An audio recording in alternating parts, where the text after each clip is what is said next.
बेवफा से मुझको इतना प्यार हो गया है। एक बेवफा से मुझको इतना प्यार हो गया है।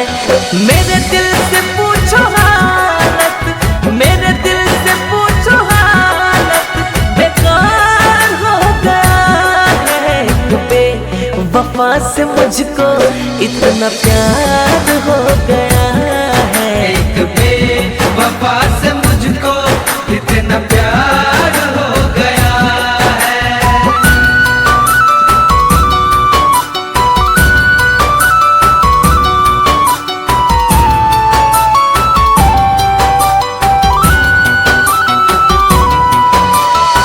झूठी थी उसकी कसमें, झूठा उसका वादा था, झूठा उसका वादा था, झूठा उसका वादा था।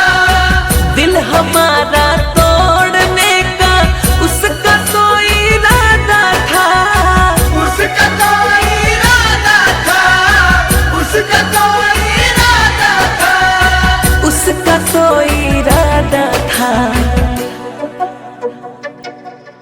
ये पल जिंदगी में यादगार हो गया है।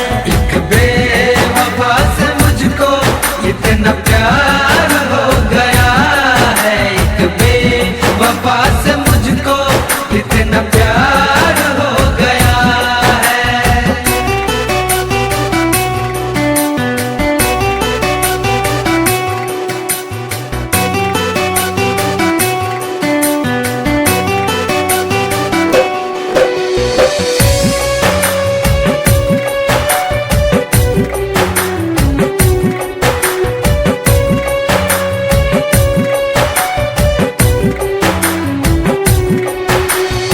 प्यार को मेरे खेल समझकर मेरे साथ वो खेले हैं, मेरे साथ वो खेले हैं, मेरे साथ वो खेले हैं। उनके पास है खास वो महफिल, लेकिन हम तो अकेले हैं, लेकिन हम तो अकेले हैं, लेकिन हम तो अकेले हैं, लेकिन हम तो अकेले हैं।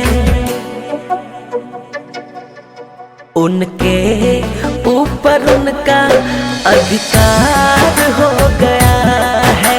एक बेवफा से मुझको इतना प्यार हो गया है। एक बेवफा से मुझको इतना प्यार हो गया है। मेरे दिल से पूछो हालत, मेरे दिल से पूछो हालत, बेकार हो गया है। एक बेवफा से मुझको इतना प्यार